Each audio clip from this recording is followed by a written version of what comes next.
Hi everyone, welcome to online job update. কলকাতায় অবস্থিত SSKM হাসপাতালের তরফ থেকে staff nurse, data entry operator সহ বিভিন্ন পদে নিয়োগের বিজ্ঞপ্তি রিলিজ করা হয়েছে। তো নোটিফিকেশনে কি বলা হয়েছে ইন ডিটেলসে আলোচনা করব তোমাদের সাথে। এখানে তোমাদের এসেনশিয়াল কোয়ালিফিকেশন কি চাওয়া হয়েছে, সিলেকশন প্রসেস কি আছে, স্যালারি কি রাখা হয়েছে এবং তোমাদের অ্যাপ্লিকেশন পদ্ধতি কি আছে, A to Z সব রকম আপডেট থাকবে আজকের এই ভিডিওর মাধ্যমে। তাই তোমরা ভিডিওটি স্কিপ না করে শেষ পর্যন্ত দেখবে এবং তোমাদের যতগুলো হোয়াটসঅ্যাপ গ্রুপ আছে প্রতিটি গ্রুপে ভিডিওটি বেশি বেশি করে শেয়ার করো।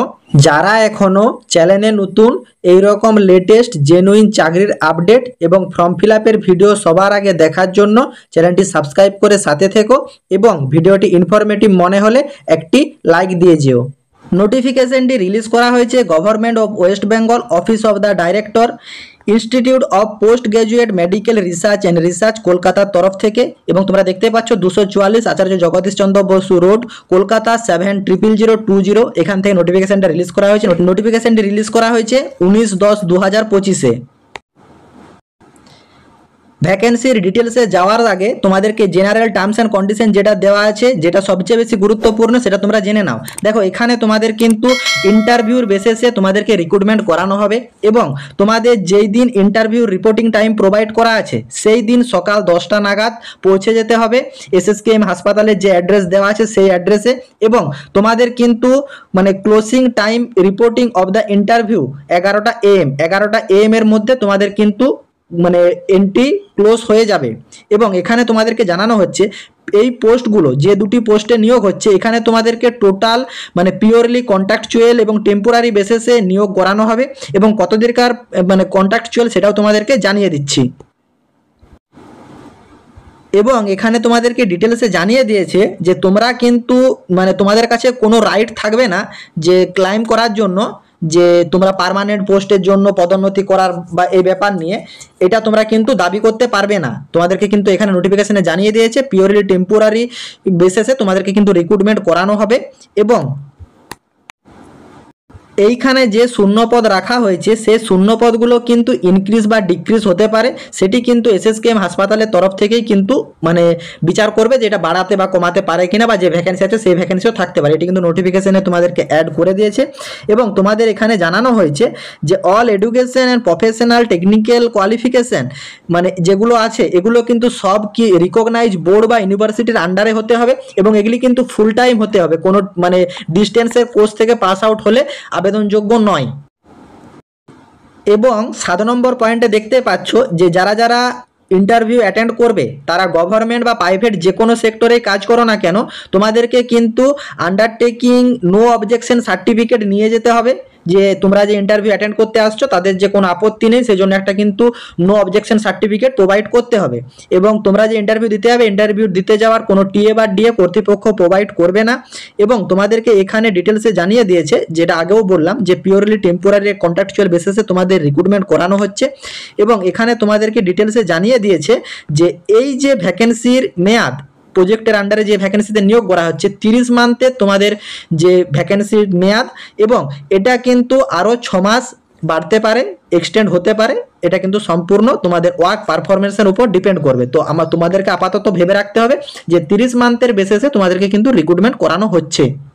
এবং যেদিন তোমরা ইন্টারভিউ অ্যাটেন্ড করতে যাবে, দেখো সেই দিন তোমাদেরকে জানানো হয়েছে অল ক্যান্ডিডেটকে submit the fill application format. একটা অ্যাপ্লিকেশন ফরম্যাট আছে, আমি সেটা কীভাবে ফিল করবে তার সম্পূর্ণ পদ্ধতি দেখিয়ে দেবো।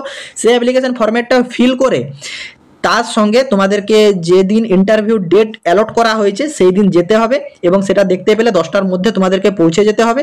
তার সঙ্গে তোমাদেরকে সব ডকুমেন্টস সঙ্গে নিতে হবে, all original documents and 1 set of self attested copy. সব ডকুমেন্টস অরিজিনাল নেবে এবং 1 কপি করে সেলফ অ্যাটেস্টেড নেবে।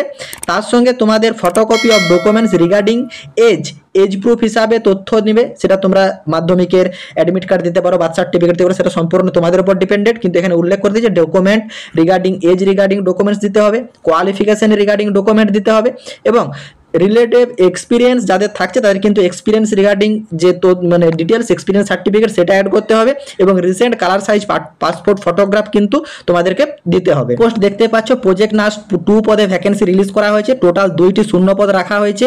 এখানে তোমাদের মান্থলি স্যালারি রাখা হয়েছে 24,000 টাকা এবং আপার এজ লিমিট 30 ইয়ার্স বয়স পর্যন্ত অ্যাপ্লাই করতে পারবে।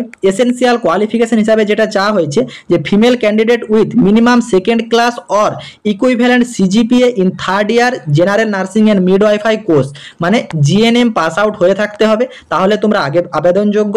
এবং এটি কিন্তু তোমাদের অ্যাপ্লিকেশনের যে লাস্ট ডেট আছে মানে ইন্টারভিউ ডেট পর্যন্ত, সেই দিন পর্যন্ত হলেও তোমরা আবেদনযোগ্য, সেটি আমি তোমাদেরকে আগে ডিটেলসে দেখালাম। এবং তোমাদের এখানে ডিজাইরেবল কোয়ালিফিকেশন হিসাবে জানানো হয়েছে যে 2 ইয়ার ওয়ার্ক এক্সপিরিয়েন্স ইন পিডিয়াট্রিক অথবা তোমার নিউনেটোলজি অথবা তোমাদের SNCU in government and private হাসপাতালের তরফ থেকে যদি তোমাদের 2 ইয়ারের ওয়ার্ক এক্সপিরিয়েন্স থাকে তাহলে সেটা ভালো। এবং তার সঙ্গে তোমাদের কিন্তু কম্পিউটার জেনে থাকতে হবে, মাইক্রোসফট অফিস সম্বন্ধে তোমাদের নলেজ থাকতে হবে। এবং তোমাদের এখানে জব ডেসক্রিপশনে কি কাজ করতে হবে সেটি কিন্তু তোমাদের এখানে ডিটেলসে প্রোভাইড করা আছে, তোমরা একবার দেখে নেবে। তার সঙ্গে তোমাদের জানানো হয়েছে যে যেসব ক্যান্ডিডেট অ্যাপ্লাই করবে তাদেরকে কিন্তু মানে স্পিক ইন যে রিজনাল অ্যান্ড লোকাল ল্যাঙ্গুয়েজ বলতে পারতে হবে, তাহলে তোমরা অগ্রাধিকার পাবে। দেখো যেহেতু এটা SSKM হাসপাতালের তরফ থেকে রিলিজ করা হয়েছে মানে আমাদের কলকাতাতে, সেহেতু আমাদেরকে বাংলা ল্যাঙ্গুয়েজ বলতে পারতে হবে প্রপার ভাবে, তাহলে তোমরা আবেদনযোগ্য।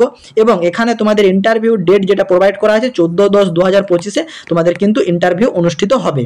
প্লেস অফ ইন্টারভিউ দেখতে পাচ্ছ department of neonatology 8th floor seminar room, institute of post graduate medical education and research centre SSKM হাসপাতাল 244 আচার্য জগদীশ চন্দ্র বোস কলকাতা 70020।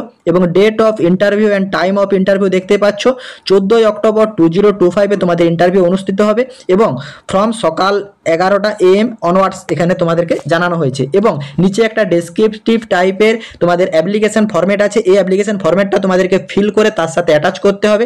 এবং এই অ্যাপ্লিকেশন ফরম্যাট ডাউনলোড করার জন্য তোমরা সরাসরি হোয়াটসঅ্যাপ গ্রুপ বা ফেসবুক গ্রুপে জয়েন হয়ে যাও, সেইখানে তোমাদেরকে অ্যাপ্লিকেশন ফরম্যাট প্রোভাইড করা থাকবে। এবং এখানে তোমাদের একটা সেলফ যে ফটোগ্রাফ অ্যাটাচ করতে হবে এবং কোন পোস্টের জন্য অ্যাপ্লাই করছো, স্টাফ নার্স না তোমাদের ডাটা এন্ট্রি অপারেটর, সেটা তোমরা উল্লেখ করবে। তারপর অ্যাডভার্টাইজমেন্ট নোটিশ নাম্বার এবং ডেট উল্লেখ করবে। তারপর নেম অফ দ্য ক্যান্ডিডেটের নাম ব্লক লেটারে উল্লেখ করবে। তারপর এখানে তোমরা ফাদার্স নেম উল্লেখ করবে, ডেট অফ বার্থ উল্লেখ করবে, ডেট মান্থ এবং ইয়ার, তারপর এজ যেটা আছে সেটা উল্লেখ করবে। পার্মানেন্ট অ্যাড্রেস ঠিকঠাকভাবে ফিল করবে, ভিলেজ, তারপর post office, police station, district with pincode, তারপর করসপন্ডেন্ট অ্যাড্রেস যদি আলাদা কিছু থেকে থাকে সেটা ফিল করবে। তারপর এখানে তোমাদের ইমেল আইডি ফিল করবে এবং মোবাইল নাম্বার দেবে। তারপর এখানে তোমাদের মাধ্যমিক আর equivalent standard above details fill করতে বলা হয়েছে। এখানে তোমরা মাধ্যমিকের ডিটেলস ফিল করবে, তারপর HS এর ডিটেলস ফিল করবে, name of the board of university, যারা যারা ওয়েস্ট বেঙ্গল থেকে করেছো West Bengal board of secondary education বা West Bengal council of higher secondary education উল্লেখ করে দেবে। ইয়ার অফ পাসিং, কত সালে পাস আউট করেছো এবং কত পার্সেন্টেজ মার্কস পেয়েছো এখানে উল্লেখ করে দেবে। তারপর এখানে তোমাদের এক্সপিরিয়েন্সে যদি কিছু ডিটেলস থেকে থাকে তার ডিটেলস দিবে। এবং এইখানে তোমরা মানে মাধ্যমিক, উচ্চ মাধ্যমিক এবং GNM এর যে ডিটেলস আছে সেই ডিটেলস তোমরা এখানে ফিল করে দেবে। কোন বোর্ড বা ইউনিভার্সিটি থেকে পাস আউট করেছো, ইয়ার অফ পাসিং এবং তোমাদের পার্সেন্টেজ অফ মার্কস এখানে উল্লেখ করে দেবে। তারপর যদি এক্সপিরিয়েন্সের ডিটেলস থাকে পোস্ট কোয়ালিফিকেশনের তাহলে দিবে, নতুবা এটা দেওয়ার প্রয়োজন নেই। তারপর এখানে তোমরা দেখতেই পাচ্ছ তোমাদেরকে জানানো যে তোমাদের নামে কোনো ক্রিমিনাল বা কোনো কোর্টের কোনো কেস টেস আছে কিনা, যদি থাকে তাহলে ইয়েস করবে, নতুবা নো করবে, এগুলো ঠিকঠাকভাবে পড়ে নেবে। বা মেডিকেলে আনফিট থাকলে ইয়েস করবে বা নো করবে, এগুলো তোমরা ঠিকঠাকভাবে দেখে নেবে। তারপর এখানে ক্যান্ডিডেটের যে সিগনেচার, সেই সিগনেচার এখানে ঠিকঠাকভাবে সিগনেচার করবে। তারপর অ্যাপ্লিকেশন ফরম্যাটের সাথে যেসব ডকুমেন্টসগুলো তোমাদেরকে সেলফ অ্যাটেস্টেড করতে অ্যাটাচ করতে হবে এবং অরিজিনাল ইন্টারভিউ দিন ভেরিফিকেশনের জন্য নিয়ে যেতে হবে, সেগুলো তোমরা একবার ইন ডিটেলসে দেখে নাও। এখানে তোমরা দেখতেই পাচ্ছ তোমাদের যে কোনো ফটো আইডি গভর্নমেন্ট প্রুফ নিতে পারো, ভোটার কার্ড, আধার কার্ড বা প্যান কার্ড। তাছাড়া তোমরা দেখতে পাচ্ছ এজ প্রুফের জন্য তোমরা মাধ্যমিক পরীক্ষার অ্যাডমিট কার্ড বা আধার কার্ড বা বার্থ সার্টিফিকেট নিতে পারো। তারপর অ্যাড্রেস প্রুফ হিসাবে ভোটার কার্ড বা আধার কার্ড বা পঞ্চায়েত থেকে রেসিডেন্সিয়াল সার্টিফিকেট নিতে পারো। তাছাড়া আধার কার্ড, প্যান কার্ড এবং মার্কশিট অফ সার্টিফিকেট, যত সব মার্কশিট সার্টিফিকেট আছে তোমাদের মাধ্যমিক পরীক্ষার, HS পরীক্ষার এবং তোমাদের GNM এর সব কিন্তু ডিটেলস নেবে। এবং তার সঙ্গে অরিজিনাল নেবে এবং এক্সপিরিয়েন্স সার্টিফিকেট যদি থেকে থাকে এক্সপিরিয়েন্সের সার্টিফিকেট সঙ্গে নেবে। এই সব ডকুমেন্টস 1 কপি করে জেরক্স করে সেলফ অ্যাটেস্টেড করে এবং তার সঙ্গে অরিজিনাল নিয়ে ইন্টারভিউ দিন 14/10/2025 তোমরা পৌঁছে যাবে ইন্টারভিউর ভেন্যুতে। দেখো এখানে উল্লেখ করে দিয়েছে 14/10/2025 তোমাদেরকে কিন্তু নির্দিষ্ট টাইমে পৌঁছে যেতে হবে এইখানে। আশা করি এসএসকেএম হাসপাতালের তরফ থেকে যে নোটিফিকেশনটি প্রকাশ করা হয়েছে সেটি ইন ডিটেলসে বুঝতে পেরেছো। কারো যদি কোনো জায়গাতে কোনোরূপ কোয়ারি থাকে কমেন্ট বক্সে কমেন্ট করো, আমি তোমাদেরকে রিপ্লাই করব। এবং নার্সিংয়ের যে কোনো গভর্নমেন্ট বা প্রাইভেট সেক্টরে চাকরির খবরের আপডেট এবং ফর্ম ফিল আপের ভিডিও সবার আগে দেখার জন্য অনলাইন জব আপডেট ইউটিউব চ্যানেলটি সাবস্ক্রাইব করে সাথে থেকো। টাটা।